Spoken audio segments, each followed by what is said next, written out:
5 seconds.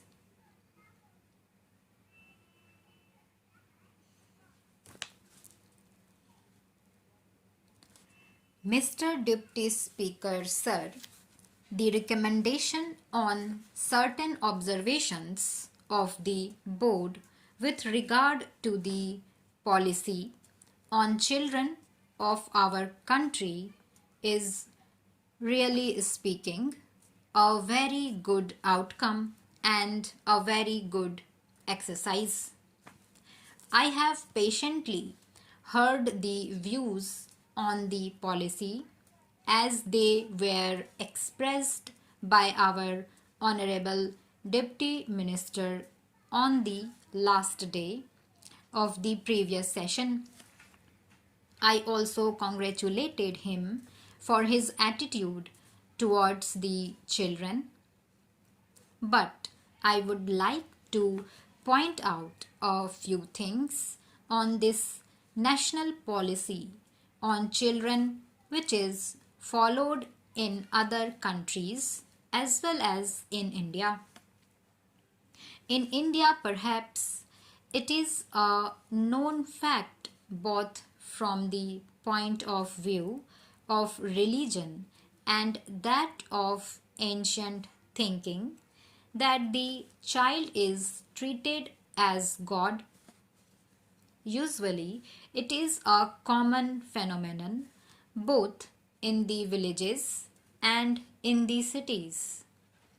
This symbolizes our devotion to children. It also indicates our expectations and our dreams about children. I could really appreciate that when we were under the British rule, we could not evolve a suitable policy in relation to children with a view to improving their conditions. But we are now a free country. After taking oath as the Prime Minister of Free India, Jawaharlal Nehru never forgot to mention something about the children of India whenever he spoke, whether on the occasion of Republic Day, Independence Day, or any other occasion. He thought that the country could have been built much more constructively if the children had been given sufficient care and they had been made to feel that they were partners in all our work. This was also the thinking of Lenin in Soviet Russia. Immediately after the revolution, Lenin used to speak about children on all occasions and say that they should be given due care. This resulted in the formation of the Young Pioneers group for children between the ages of 6 and 14 in Soviet Union and other socialist countries. In all these socialist countries, this group is recognized, engineered, financed, and administered by the governments and given highest priority in the matter of development. Similarly, measures have been undertaken recently in Iraq also. While I was there recently, I could see that they have adopted the same policy. The first priority is given to them by that country. In our country, many organizations do take care of the children.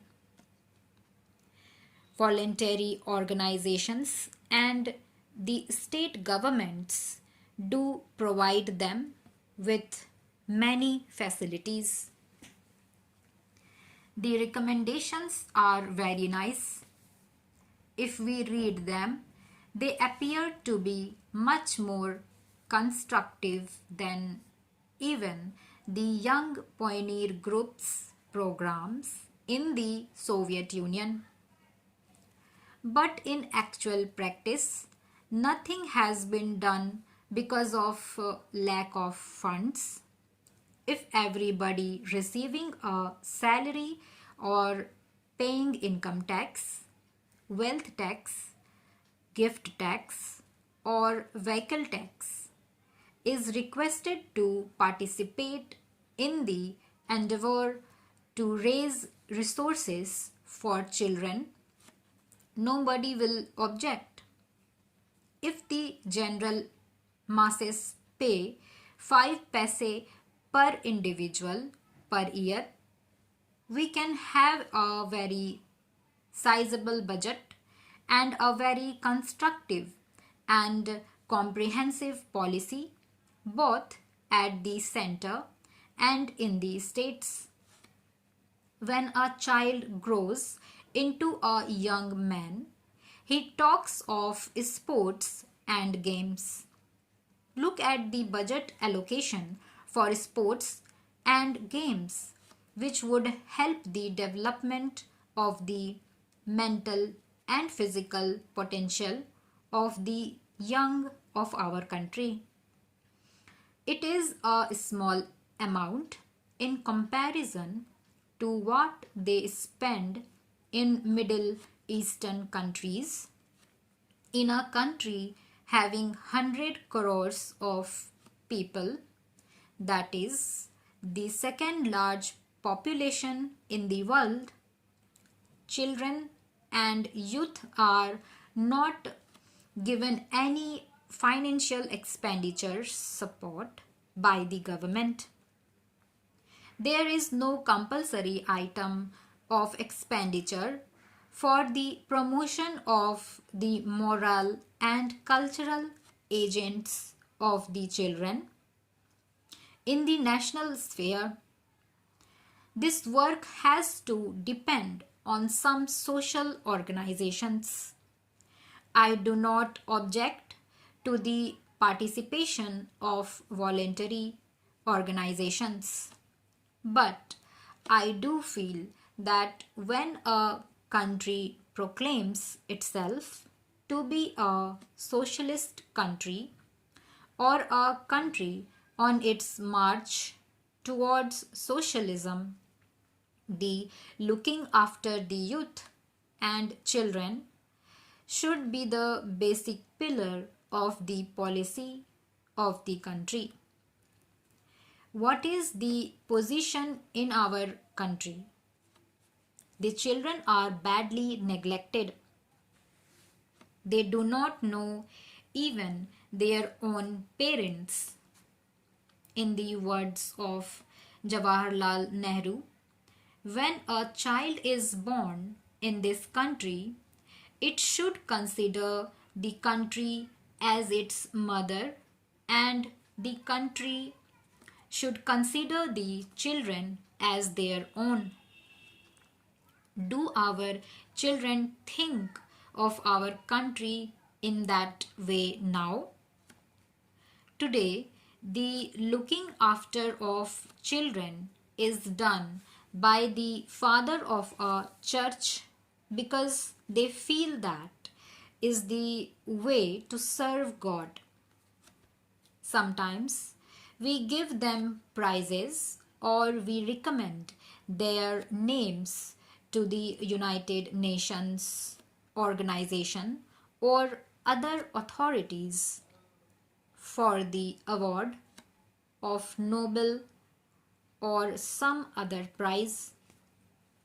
But do you think that a country like ours should depend on a father of a church for the welfare of our children? The moment a child is born in our country, It should be the responsibility of the country under our constitution and the rule of law as it obtains today. Stop.